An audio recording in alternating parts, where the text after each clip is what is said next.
नमस्कार दोस्तों, हमारे इस वीकली एक्सप्लेनर में आपका स्वागत है। देखिए, एक टीचर होने के नाते मेरा हमेशा से ये मानना रहा है कि करंट अफेयर्स को सिर्फ रटना काफ़ी नहीं है। हमें उसे एक 3D नज़रिए से समझना होगा, उसकी पूरी गहराई में जाना होगा।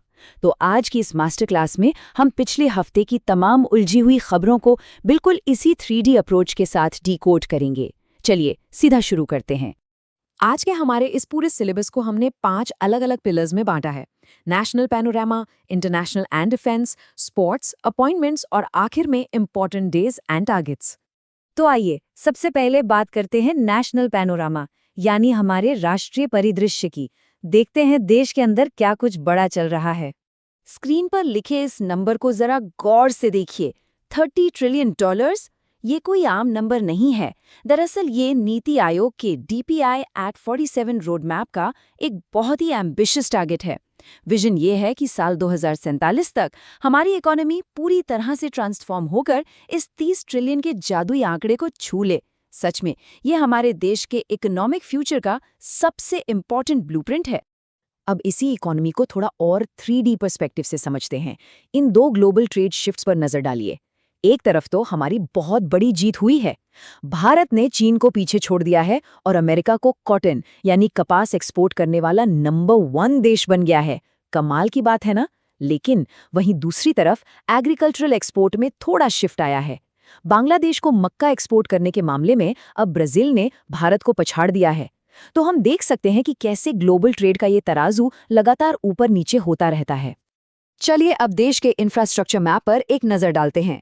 यूपी में मेरठ से लेकर हरदोई होते हुए प्रयागराज तक 594 किलोमीटर लंबा एक्सप्रेसवे बन रहा है। उधर बेंगलुरु में आदित्य बुलेट ट्रेन प्लांट का इनॉग्रेशन हो चुका है।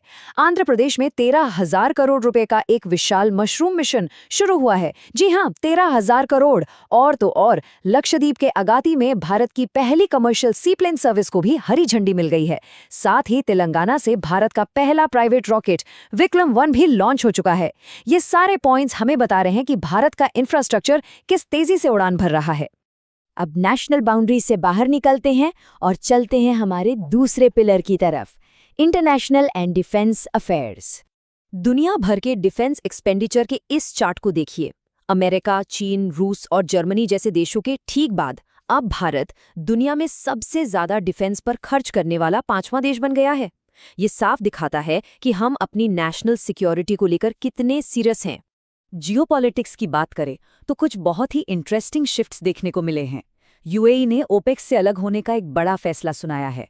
वहीं हमारे पड़ोस में भारत ने मालदीव के लिए $30 बिलियन के करेंसी स्वैप को मंजूरी दे दी है। इसके अलावा मेघालय में इंडियन आर्मी 11 देशों के साथ प्रगति नाम की एक जॉइंट एक्सरसाइज होस्ट कर रही है। और हाँ, हमने अपनी शॉर्ट रेंज NSM-SR मिसाइल का भी सफल परीक्षण कर लिया है। ये सारे मूव्स ग्लोबल लेवल पर एक नई बिसात बिछा रहे हैं। अब स्पेस साइंस की ओर चलते हैं। एक टीचर होने के नाते मैं यहाँ एक सवाल पूछना चाहूँगा। थोड़ा सोक्रेटिक तरीके से सोचते हैं। नासा ने अभी हाल ही में अपना रोमन स्पेस टेलीस्कोप लॉन्च किया है, लेकिन क्यों? आखिर साइंटिफिक कम्युनिटी इस मशीन से अंतरिक्ष के किस गहरे रहस्य को सुलझाना चाहती है? और इसका जवाब है डार्क मैटर। बिल्कुल सही। ये टेलीस्कोप स्पेशली इसी डार्क मैटर के रहस्यों से पर्दा उठाने के लिए डिजाइन किया गया है। ब्रह्मांड का वो हिस्सा जो हमें दिखाई तो नहीं देता, लेकिन यूनिवर्स पर जिसका सबसे गहरा असर है। चलिए अब गियर शिफ्ट करते हैं और बढ़ते हैं हमारे तीसरे पिलर पर, sports world updates. Cricket fans के लिए एक बहुत ही शानदार ट्रिविया है। जल्दी से सोचकर बताइए, वो कौन सा क्रिकेट आइकॉन है जिसने अभी-अभी IPL में 800 बाउंड्रीज लगाने और 9,000 रन पार करने का एक अनबिलीवेबल रिकॉर्ड सेट किया है? जवाब आपके सामने है, रॉयल चैलेंजर्स बैंगलोर के विराट कोहली। एक बिल्कुल ही नया बेंचमार्क सेट करते हुए विराट इतिहास के पहले ऐसे खिलाड़ी बन गए हैं जिन्होंने ये मल्टी डायमेंशनल माइलस्टोन अचीव किया है। और वैसे इस लिस्ट में सेकंड नंबर पर है रोहित शर्मा। क्रिकेट के अलावा भी स्पोर्ट्स वर्ल्ड में बहुत कुछ हुआ है। डेनमार्क ने Thomas and Uber cup host किया। और एथलेटिक्स में एक बहुत बड़ी खबर आई है। सेबेस्टियन सावे दुनिया के पहले ऐसे इंसान बन गए हैं जिन्होंने मैराथन को 2 घंटे से भी कम समय में पूरा कर लिया है। इंसान की फिजिकल लिमिट्स को पुश करने का ये अल्टीमेट एग्जाम्पल है। इसके अलावा पंजाब एफसी ने AIFF एलीट यूथ लीग जीत ली है।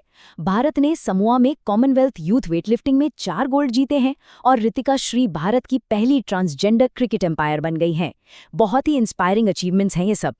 स्पोर्ट्स के बाद अब रुख करते हैं हमारे चौथे पिलर की तरफ, जो है अपॉइंटमेंट्स और मेजर ऑनर्स। देखते हैं लीडरशिप रोल्स में कौन कहाँ जा रहा है। रीसेंट अपॉइंटमेंट्स की इस लिस्ट में कुछ हैवीवेट्स शामिल हैं। सबसे इम्पॉर्टेंट नाम है अशोक लाहिरी जी का, जिन्हें नीति आयोग का नया वाइस चेयरमैन बनाया गया है। बहुत ही क्रिटिकल पोजीशन है ये। इसके अलावा संजय जमुआर दिल्ली मेट्रो इंटरनेशनल के पहले CEO बने हैं। ऋषिकेश राय को बिहार क्रिकेट एसोसिएशन का लोकपाल बनाया गया है और दिलीप कुमार अब सेल के चीफ विजिलेंस ऑफिसर बन गए हैं। और अगर हम इस हफ्ते की प्रेस्टीजियस अवार्ड्स को देखें तो भारत के टैलेंट की रेंज साफ नजर आती है। एक तरफ साइंस है, जहां अतुल नाथ जी को फिजिक्स में ऑस्कर्स ऑफ साइंस से नवाजा गया है, और दूसरी तरफ है गवर्नेंस और बिजनेस, जहां N चंद्रबाबू नायडू को business reformer of the year का अवार्ड मिला है। साइंस लैब से लेकर बिजनेस रिफॉर्म्स तक हमारी एक्सीलेंस हर जगह है।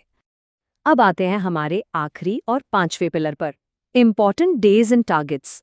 इस टाइमलाइन को देखिए, ये इस हफ्ते की अहम तारीखों को दिमाग में सेट करने का बेहतरीन तरीका है। 26 अप्रैल को हमने इंटरनेशनल सीड डे मनाया, 28 अप्रैल को था world day for safety and health at work, 29 अप्रैल को इंटरनेशनल डांस डे के साथ साथ महान चित्रकार राजा रवि वर्मा जी की 178वीं जयंती भी थी। फिर 30 अप्रैल को आयुष्मान भारत दिवस और 1 मई को आप सब जानते ही हैं इंटरनेशनल लेबर डे यानी अंतर्राष्ट्रीय मजदूर दिवस मनाया गया। अब डेज से आगे बढ़कर टारगेट्स की बात करते हैं। भारत के रिन्यूएबल एनर्जी रोडमैप के इन 2 माइलस्टोन्स को ध्यान से देखिए।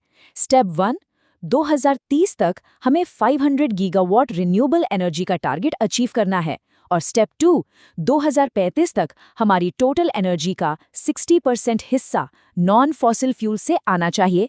यही वो क्रोनोलॉजिकल स्टेप्स हैं जो हमारे ग्रिड को फ्यूचर प्रूफ और सस्टेनेबल बनाएंगे। 26 करोड़।